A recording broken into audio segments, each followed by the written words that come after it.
और पंजाब के आवाज़ TV Alhamra hall number 3 arts council Lahore में नामवर शायर शबीर साजिद महरवी चिश्ती निज़ामी की नातिया किताब बहार सुखन और मुमताज़ मुहक्किक सैयद इरफान मखदूम नय्यर की किताब सोफिया और मोहब्बत की पुरवकार और रूहानी फ़िज़ा से लबरेज़ मुश्तरका तकरीब रनुमाई मुनक्किद हुई।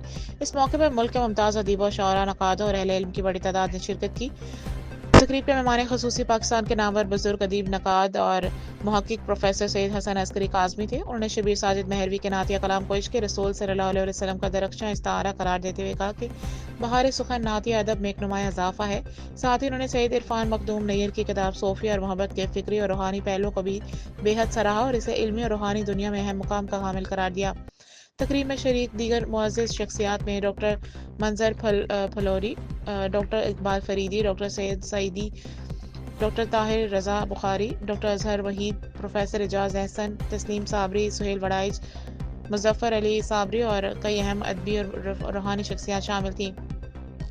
तकरीब के कामयाब और शानदार इंतज़ामात में इंजीनियर सैयद मुग़ीस अल हक मोनस, सैयद ज़मीर मखदूम साबरी चिश्ती, मलक अख्तर सपल, सैयद अली रज़ा बुखारी और मुज़फ़्फ़र अली साबरी ने ख़ुसूसी किरदार अदा किया, जिनकी मेहनत ने इस रूहानी नशिस्त को एक यादगार अदबी महफिल बना दिया। शुरका ने बहार सुखन को इश्क़ मुस्तफ़ा के नूरानी जज्बात का आईना करार दिया, जबकि सोफिया और मोहब्बत को रूहानी फ़िक्र, मोहब्बत और इरफान की बसीरत से मामूर एक कीमती किताब करार दिया। अल्हम्दुलिल्लाह अल्हम्दुलिल्लाह 11 साल लगे हैं इस किताब को लिखने में और मैंने अपने दादा किबला से शाह मोहम्मद साबरी के नाम पर इसका इंतसाब किया है। उन्हीं की डायरी जो मैं दिखा रहा था 1932 की, उससे पढ़ के मैं मोटिवेट हुआ हूँ। फ़ारसी की डायरी है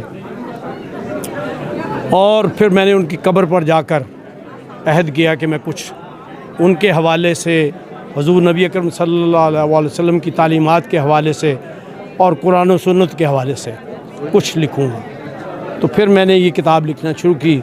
इसमें दरअसल मैंने कोशिश की है कि जो तसव्वुफ़ की हकीकत और माहियत है ना,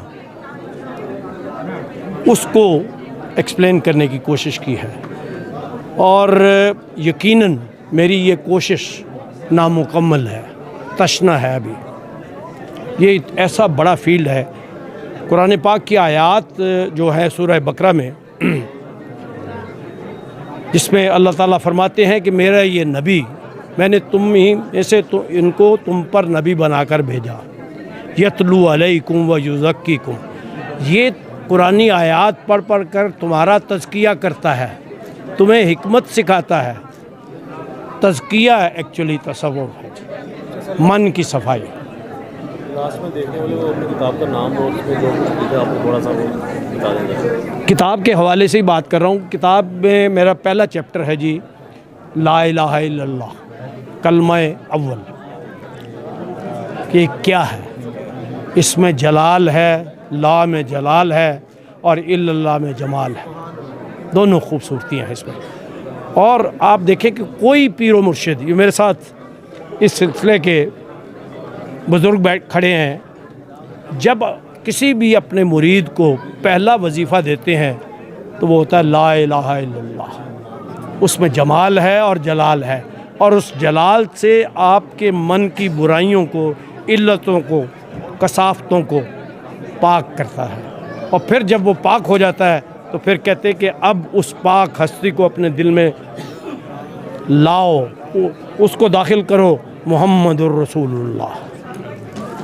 ये कलमा तय्यबा है, यानी कलमा अव्वल ला इलाहा इल्लल्लाह। मैंने उस पर कोई 60 सफ़े एक्सप्लेन करने की कोशिश की। दूसरा चैप्टर है उसमें तख्लीक़ इंसानी, मकसद इंसानियत क्या है, इंसान को अल्लाह ताला ने किस मकसद के लिए पैदा किया। और फिर ज़िक्र किया है कैफ़ियत नफ्स का, कि 3 कैफ़ियतें हैं। आप देखेंगे कि आजकल के सूफ़ी, नाम नहाद सूफ़ी पीर क्या कर रहे हैं, हर किसी को ये कहते हैं कि जी नफ्स कुशी करो, नफ्स को मारो। कुरान पाक में कहीं नफ्स को मारने का नहीं कहा गया। ये नफ्स कशी है, ज़ब्त नफ्स है, नफ्स का कंट्रोल है कि आप नफ्स अम्मारा को, इलामा साहब कहते हैं कि मर्द शौ आवर ज़मामे ऊ बकफ, मर्द बन, इसको इस पर सवार हो जा और इसकी बाग को पकड़ ले और इसको सीधे रास्ते पर ला। अल्लाह ताला की वदियत है नफ्स। अल्लाह ताला ने ख़ुसूसी तौर पर इंसान को दिया और इसको मारना मकसूद नहीं है, नफ्स कुशी नहीं है, नफ्स कशी है। इसकी तरबियत करो, इसको टेम करो और इसको सूरह क़यामा की आयत नंबर 2 में कसम खा रहा है अल्लाह ताला नफ्स लवामा की। बेशक नफ्स लवामा क्या है? नफ्स लवामा वो नफ्स है जो रात को आप सोने लगते हैं तो आपको कहता है कि ये तुमने गलत काम किया, तुम्हें नहीं करना चाहिए था। It rebukes you, rebuts you, reprimands you, snub करता है।